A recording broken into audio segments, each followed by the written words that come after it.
Before we get started with today's video, please make sure you watch episode 8 first, because there's going to be quite a few spoilers in this episode 9.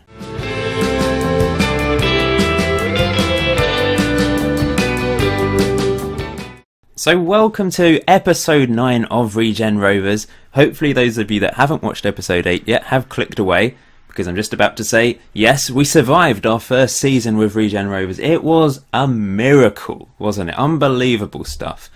You'll notice there's no face cam today. I thought I'd just, to be honest, I haven't shaved and my hair is awful, but at the same time I think for a team and player review of the series, we don't really need my face in the corner, do we? Blocking up the screen. So long term, these season overviews might be good for those of you that can't dedicate your time to watching the whole season, watching every single episode, so you can just sort of dip in and watch the season overviews. So we're just going to have a look at where Regen Rovers finished, some awards, looking at the player development, looking at which players are going to be able to survive and stay another season. So as you can see here, good old Matilda Roberts, my personal assistant, has sent me the end of season awards summary. You can see Aidan Markland was the guy that dominated all these awards. Now, he was injured towards the end of the season, which is why he didn't feature a huge amount. It's strange that he's won this award, to be honest. I mean, his average rating over the entire season was good in all competitions. In the league, he only scored 1 goal and got 1 assist. FA Cup-wise, though, he was spectacular in the few games we were able to play. But it is a bit of a strange one that he won Fans Player of the Season with 34%. He was the signing of the season, and of course the young player of the season as well, because all the players are young. He also scored the best goal of the season against Slough in the FA Cup. It was a free kick. Brilliant strike, look at that. Maybe keeper should have done a bit better, but that wasn't our best goal. The best goal was the last goal of the season, surely. That was just unbelievable. We were like Barcelona, and we will have a look at that again in a minute, because I just can't get enough of it. Spectacular stuff. I hope you guys have recovered from episode 8. I probably haven't yet. It was unbelievable achievement, and I went out with the lads, of course, all the Regen Rovers, all 60 odd players, even the youth players. Most of them are under 18, so we just went to the local McDonald's, which was interesting. We did crowd the place up a bit. Lots of Big Macs flying around, but yeah, it was a good do. It's all we could afford, of course. This is the season review. According to BBC Sport, Regen Rovers had been expected to be relegation certainties heading into the season, and although that was the case, they will be delighted to have finished with their heads above water. Yes, we didn't drown, which is always a good thing. So we finished 19th in the Vanarama National League South. We lost in the 3rd qualifying round of the FA Trophy. We lost in the 4th qualifying round of the FA Cup. I really want to try and get to the first proper round of the FA Cup next year. That would be brilliant. Our average attendance, 502 people, only 25% full stadiums. We've got 2,000 seat stadium. Hopefully we can increase that next year now that we've survived. And we used 30 players in the Vanarama South. We could have used a lot more, but considering how many players we actually have, but that's quite a few, I suppose, we managed to use. Match of the season, apparently our 1-0 away win against Hungerford in October. I have no idea why, and the moment to forget was against Chelmsford City. But let's look at the league then. The playoff final is very soon. It's between Bath and Wilson. I will continue until after that playoff final, which is in a week's time, but we'll just progress a bit during this episode. Let's look at the league table. You can see Weston-super-Mare promoted as champions against all odds, really. They were predicted to finish in the bottom third of the table. I'm not sure how they managed that. But then again, Leicester City won the Premier League last year in real life, didn't they? Welling, Eastbourne and Truro relegated. We survive, having only won 8 games all season. But we only lost 14 games all season, and compared with the teams that down at the bottom with us, that's a pretty good record. We just drew way too many games.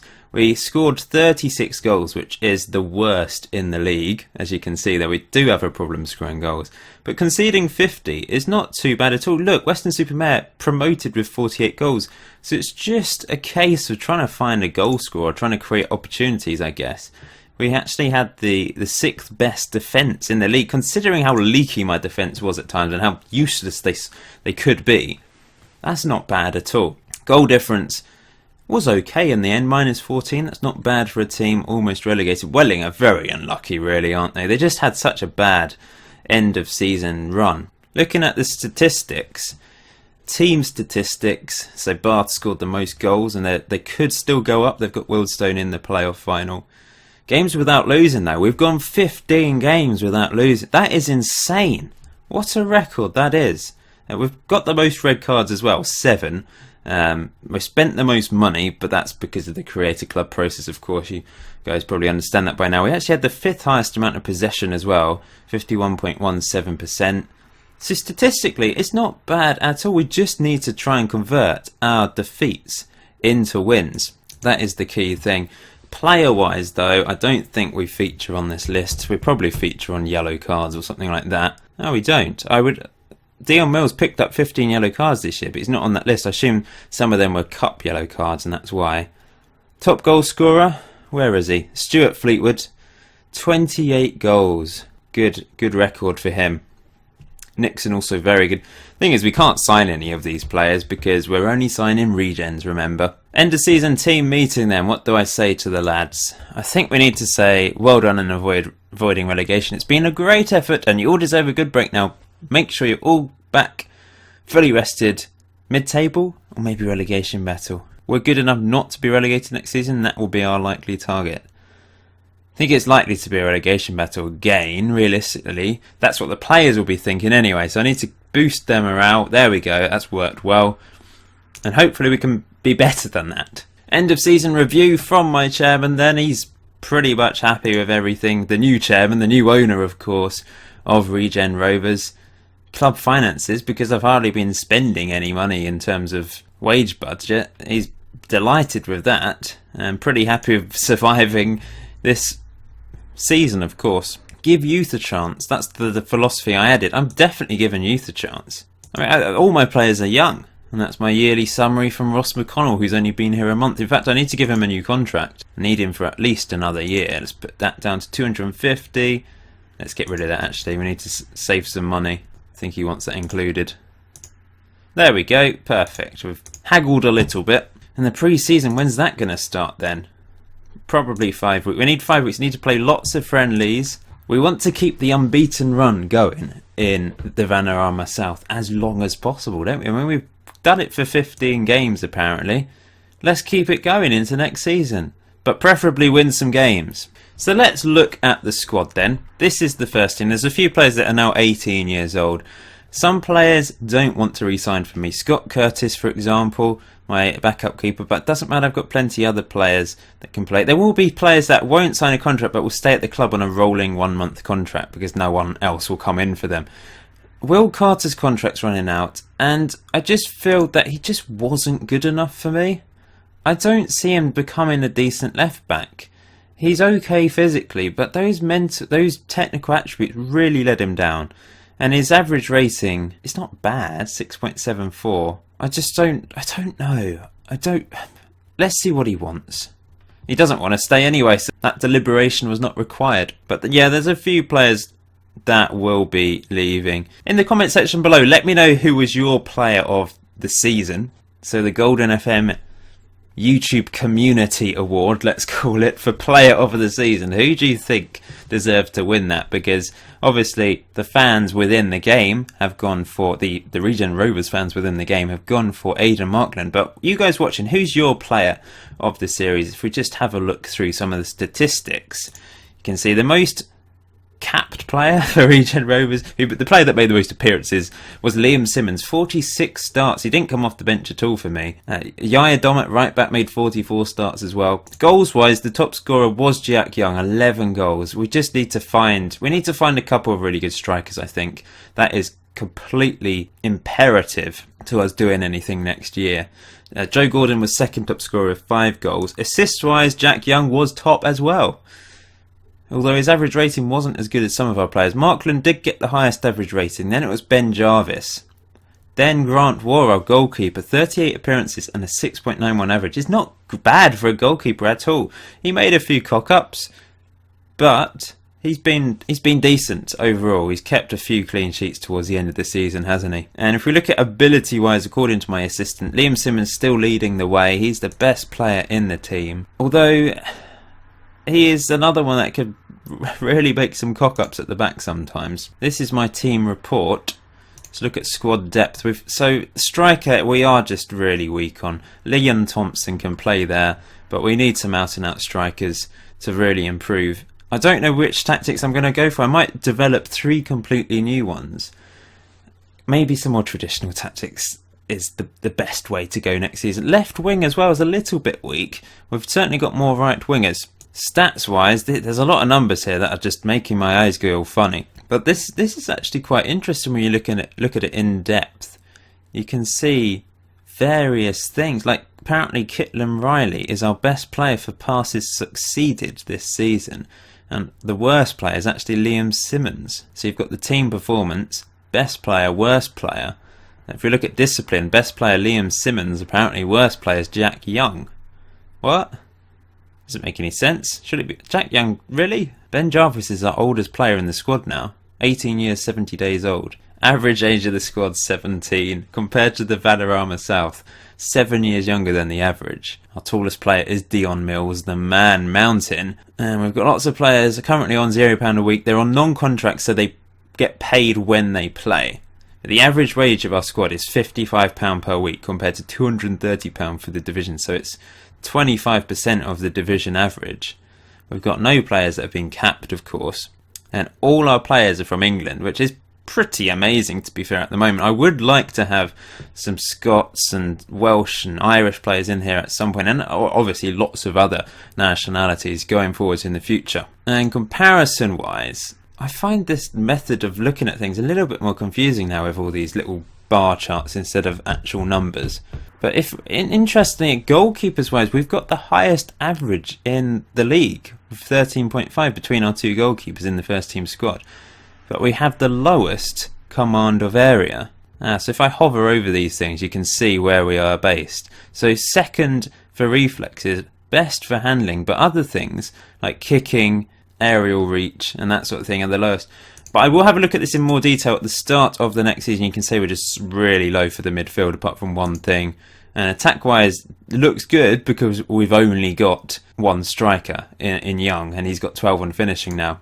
Gone up from 11 to 12. But yes, when we've got all the new players in, we will have a look at things in a bit more detail for ahead of the second season. Technically though, we are awful. We're the worst for everything in the league, which just explains why we are one of the favourites. Well, we were the favourites to go down this year. But let's have a look at all the players in the squad. Grant Waugh, our goalkeeper, maestro at the back. 6.91 average rating this year.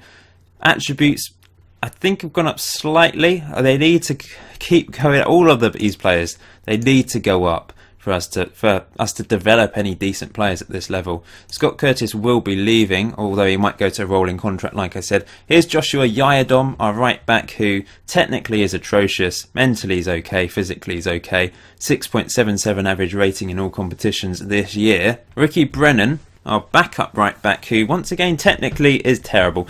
That's just the story of our team. There's just no technical quality in there at all. Mentally we're okay, and physically we're okay as well with players, but there's nothing. I mean, Will Carter technically is terrible as well. Harrison Lane is the same. Chris Holloway only played a handful of appearances for me this year. Maybe he can turn into something because he's got decent heading and marking. Tackling's pretty low though. Olu Cuddly, you put your left leg in, your left leg out. In, out, shake it all about. You do the Olu Cuddly and you turn around. That's what it's all about. So he's actually got some attributes going up, but they're ones that aren't important to a centre-back. Annoyingly, tackling is going down. He's got decent tackling, hasn't he? See, tackling's been at 14.2 for a while, but it's dropped down to 13.8 apparently, so we need to keep that up. Don't go backwards, Olu Cuddly. You need to be going forwards all the time. Liam Simmons, our key man, we've had a look at him. He's great, but tackling is a little bit low. That needs to be improved. I'm of course training all these players as best I can, but there's no option to tutor players because we don't have players old enough to tutor, of course. Gareth Sheriff, our main man, absolute legend, and I hope he can be a star going forwards in the future. He's improving things like crossing, long shots and strength, which is important for his position. Work rate is unfortunately going down at the moment. Ben Jarvis, who featured for a while in the team, and physically very good, but his pace and acceleration have actually dropped, which is annoying because that's what he relies on. And dribbling is only at 2, crossing 7. I can't see him really playing a main part in the team next year, so I might move him on. His contract is running out. Kitlan Riley, our second best central midfielder behind Dion Mills. Natural fitness is going down. Long throws is going up. That's helpful, isn't it? It's going up from 3 to 4, probably. Aidan Markland, I need to give him another chance next year because he was the player of the year for me. I don't know how, really. How did he score a free kick with 7 on free kicks? Who knows? His aggression's high. He's a good leader, so possibly could be a captain, but I'd only make him captain if he was the main man in the team, and he's not. I can't see him ever being a real star for me because crossing, dribbling is terrible. He's pacey, acceleration's okay. Chris McDonald is one of our young players that came through the first ever youth intake day. He could develop into something nice because his passing, teamwork, vision is very nice at this level. Flair's unfortunately declining. I'm improving his first touch at the moment. There's just so many attributes to improve on a lot of these players. I don't know how we're going to do it. DJ, a fan favourite I think, but once again he's technically awful. Mentally he's alright and physically he's okay as well. We need to improve the squad massively in the summer. I need a couple of star players. Shane Shaw, another one that's just technically not good enough to be a winger. Dean Coles, on the other hand, has good crossing and he's very good acceleration, but things like dribbling are going down and first touch, which are not helpful. He got the assist for the famous goal that kept us up, though. So that's really his main achievement, I guess. Leon Thompson, young 16-year-old who's the other player that came through the youth intake. I've got better hopes for him because crossing and dribbling aren't terrible. They're not 3 or 2. We can improve upon his crossing and dribbling.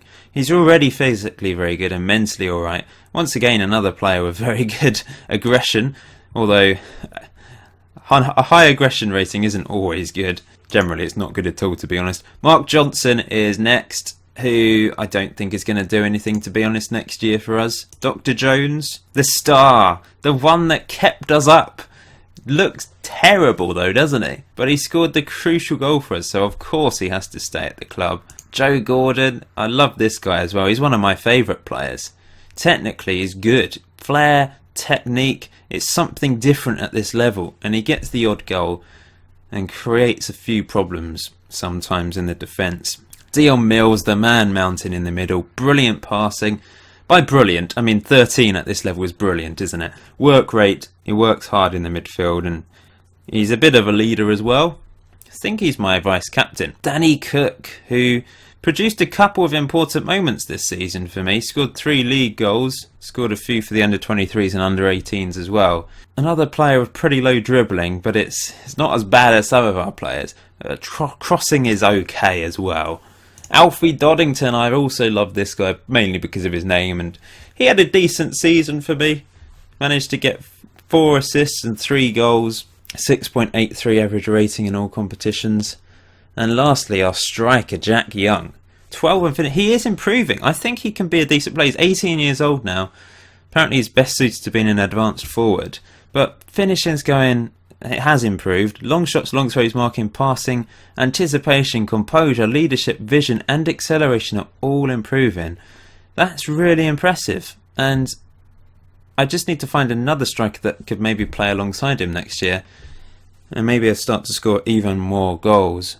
The under-23s, there's a lot of the players that we've already looked at in here. But the goalkeeper that might be replacing Scott Curtis if he leaves is Jason Disley. Although I think he's leaving as well.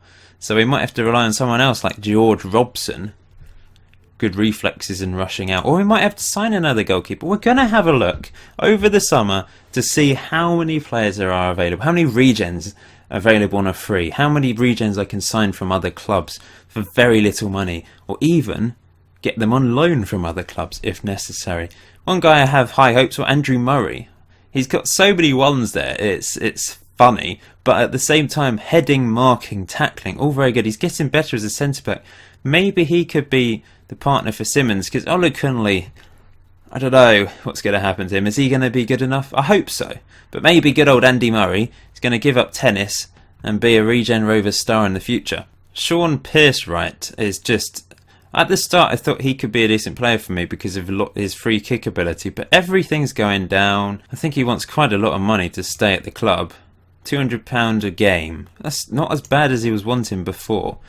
Might be worth keeping him around. Sam May as well, maybe. Crossing 10 could be useful on the left. Very aggressive though. How much does he want? He doesn't want to stay. So there's going to be a lot of churn, lots of players leaving, lots of players coming into this squad. The under-18s I will be investigating to see if anyone deserves to be in the first team squad. Promoted to the under-23s, of course. There's lots of players in the first team squad and under-23s that also play in the under-18s, of course. I make it very fluid so they're all available. I still can't believe this. How did this happen? This goal was sensational as well. Look at the build-up play. It is beautiful.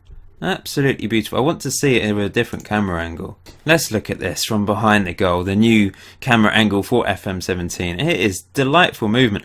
I don't even know if Coles gets the assist because it might have been a slide tackle in the end that set up Dr. Jones looking at it from this angle. That's a bit of a shame actually. But no, let's give it. It was a delightful passing movement from us. And Dr. Jones in the right place at the right time, war with a man of the match performance, and we survive in the Vanarama South. In fact, I'm going to continue until the Bath versus Wealdstone final to see the overall outcome, and we'll also have a look at the other divisions. Well, this is interesting. Apparently our current stadium, Regenerated Road in Reigate, does not comply with the minimum stadium size of the Vanarama South. Apparently we are currently 98 seats short in their stadium and need to increase the overall capacity by 1,000. So we've got 98 seats, don't have enough seats, and also the capacity isn't high enough. But we're not spending the money to develop it yet. I hope we don't get relegated because of this. That would be really annoying. In fact, oh no, bloody hell. Expansion to youth and training facilities cancelled. They do not have the funds. So the previous board have the funds. You've come in, bought the club, and cancelled it. Bastards. We need improvement. They've literally got no money to do anything. What was the point in buying the club, Eddie Mitchell? Seriously. I'm requesting that we improve it again. They can't improve it. They literally don't have any money. Oh. I knew this would happen. Let's just have a look at the club then. So the estimated value is 220k and the finances are currently okay, which isn't very good actually when you see okay stuff. Aidan Markland's made the favoured personnel list. This guy must have been in charge of Poole Town before he changed it to Regen Rovers, but well done to Aidan Markland for that, I guess. Lots of new contracts going on. Markland, Doddington, Young and Cook have signed new contracts. They're all appearance-based contracts, I think. And Dr. Jones, the legend. I've bagged a coaching licence. Lovely stuff. Got National B licence now. Let's look at my attributes. They're still terrible, but slightly improved. Start a coaching course. They've literally got, that's not money-wise this time. They want my presence at training. Okay, I'm part-time. Well, I'm not part-time, but the players are part-time, so I don't need to be at training all the time. That is such a lame excuse. Look at the training for us. We're on. Oh, well, there's nothing going on at the moment. In fact, that's another good excuse. Surely I can start my course during the summer. Wealdstone have won the playoff final. They beat Bath City. That's unbelievable. Bath should really have been promoted with Fleetwood up front and Twine, but Wealdstone have gone up. I would have preferred Bath to go up because Bath, firstly, they are a stronger team, and secondly, like I said, I love Bath. So this is the final standings for the Conference South. Weston-super-Mare and Wealdstone promoted. Wealdstone finished 5th as well. It's always the way, isn't it? Let's just have a look at the other ones. So Kidderminster won the playoffs in the north. Nuneaton promoted as champions and Kidderminster went up. Brackley, Curzon, Ashton and Stallabridge went down. Going up to the Conference North, I'm not going to continue past all of this because we're going to have to continue a few weeks. We can see the outcome in episode 10, the start of next season. But you can see Forest Green won the conference. Eastleigh versus Aldershot is the playoff final. But who will we be facing next year? Sutton United and Maidstone, I do believe, will be the two teams in the Conference South. That's quite tough. I think they're decent teams. League 2, Carlisle Crew and Leyton Orient have been promoted so far. League 1, MK Dons and Bolton have gone up. In the Championship, Newcastle and Bristol City promoted. And the Premier League still has a couple games to go. Arsenal currently winning the league. Everton and Middlesbrough already relegated. So I think that wraps up this first season overview. Thank you for all your support. I really do appreciate all the support in this first series. I've been blown away by your love for the series. Episode 10 will be the start of the second season with Regen Rovers. So wish me luck for the transfer hunt over the summer. I think we're going to be in for another tough season. It's going to be slow progress this series, but hopefully we won't be in a relegation battle until the last 10 seconds of the season ever again. At this level anyway. We might in the future if we get promoted, and we might be in a relegation battle in divisions higher up. But my aims for next year are just to sustain the club, continue to grow. Hopefully I can improve the youth and training facilities eventually, because that really is very important if we want to get anywhere. And I will continue to ask my new chairman for things, because we can't expect to stay up if we don't continue to improve. Please hit that like button. Please subscribe if you haven't done so already. Let me know your player of the first season in the comment section below. Who was your star man? Maybe let me know who you think is going to be a star going forwards into the future as well. Until next time, enjoy Football Manager, and I will see you in episode 10.